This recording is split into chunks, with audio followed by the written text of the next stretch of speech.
Good evening. Tough action on the construction industry and stronger rights for residents. Those were the promises from the government today, which vowed to act on all 58 recommendations from the Grenfell Inquiry's final report. Big changes were promised, including appointing a super-regulator for the industry and investigating 7 cladding and insulation firms who were involved in the tower's construction and refurbishment. But with only some of the recommendations being accepted in full and no deadline set for many of them, the bereaved and survivors of the fire told us they're concerned it will be years before we see real action. From Westminster, Rags Martel reports. This government accepts that the final report of the Grenfell Tower Inquiry must be the catalyst for long-lasting, systemic change. Almost 8 years after the fire, 7 since the inquiry started hearing evidence, the government's response to Grenfell. The inquiry report made 58 recommendations, of which 37 were directed at the government.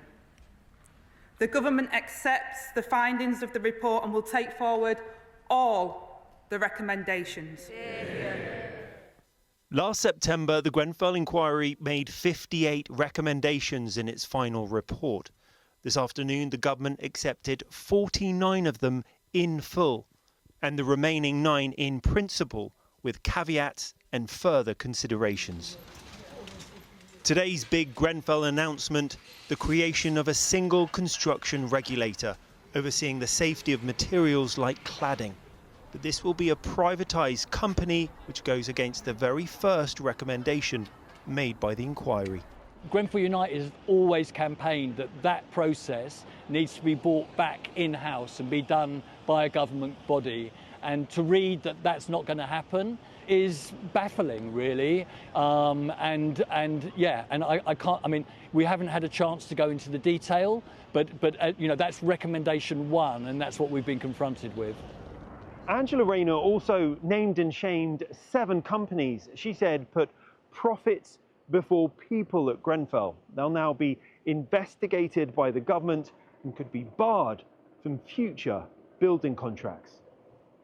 The companies named include the cladding maker Arconic and insulation producers Saint-Gobain, formerly Celotex, and Kingspan. Although the latter told us in a statement that the company is committed to ongoing constructive engagement with government officials. We've announced today the investigation into those 7 companies under the new Procurement Act, and we will take whatever means we have to that's necessary to try and bring those to justice, those that have failed the Grenfell community so appallingly. And protecting those who called it home failed. Watching the Deputy Prime Minister in Islington, North London, Courtney Hodgkiss, who still lives in a flat with flammable cladding outside. Another regulator, what does that mean to me? It doesn't mean anything to me. You know, how is this going to help myself, the other residents here, get this awful stuff off of our building so that we can go to bed at night without triple checking the smoke alarm batteries? And those words are great, but they're just words. We need action. But today's government announcement will take time and won't become law until 2028. It's a delay, and it may not be intentional, but it's real. It just feels that we're not really progressing. There have been no criminal prosecutions. We're now told we're going to have to wait the best part of 11 years until any meaningful change. It just feels too long. We can't progress, and you know, the one thing that we need to be able to do is to have that freedom in our lives. Almost 8 years after the fire that killed 72 people, another report and more promises of reform, but real change is still under construction. Rags Martel, ITV News. Well, I'm joined now by Aniesha Obuobie, the Grenfell Project Coordinator at Inquest. Aniesha, thank you so much for coming in. Now, you're a charity that supports survivors. What are they saying to you today? Well, firstly, thank you for having me, Yasmin. And obviously, we want to say that our thoughts are with the Grenfell families and community today. Families have told us today and throughout this process that what they really want is for this to not happen to anybody else. And for that to happen, we need proper oversight and to ensure that it's not just lip service, but the recommendations that the government have spoken about today will actually be implemented in full. One of the recommendations that they're not taking on in full is something called an oversight mechanism. So that's essentially someone that would check that these recommendations are actually being acted upon. The local Labour MP asked why not today in Parliament. This is how the Deputy Prime Minister responded. For the Grenfell Inquiry recommendations, my department will publish quarterly progress updates on gov.uk until they have all been delivered, and we will report annually to Parliament to enable members to scrutinise our progress and hold us to account. So, Aniesha, what do you make of that? Well, alongside bereaved families and campaigners, Inquest is calling for a national oversight mechanism, and that would be an independent body, not something that just sits within the government, as Angela Rayner has said.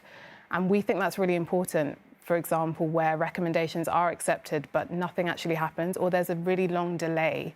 And we can see that with evacuation plans for disabled residents, where it's taken over 5 years for anything to be said, but it's not actually clear when that's going to happen. Many will remember that the fatal fire at Lakanal House in 2009, there were recommendations after that, but it's said that had they been acted on, Grenfell would never have happened. So how confident are you that anything's going to happen this time? Well, we feel that something must happen this time. As you mentioned with the Lakanal House, we've already seen the worst case scenario with what happens if these recommendations aren't prioritised. So we think it's key that the government do prioritise these, but also ensure that there is a separate body to follow through and ensure that these are taken forward. And for families, we don't want them to have to repeat this. They already have to drive change, and in terms of evacuation plans, we've had campaigners driving that forward, and it shouldn't be for them to do that. It should be for an oversight mechanism to take that job and that role away from them. OK. Aniesha Obuobie, thank you very much.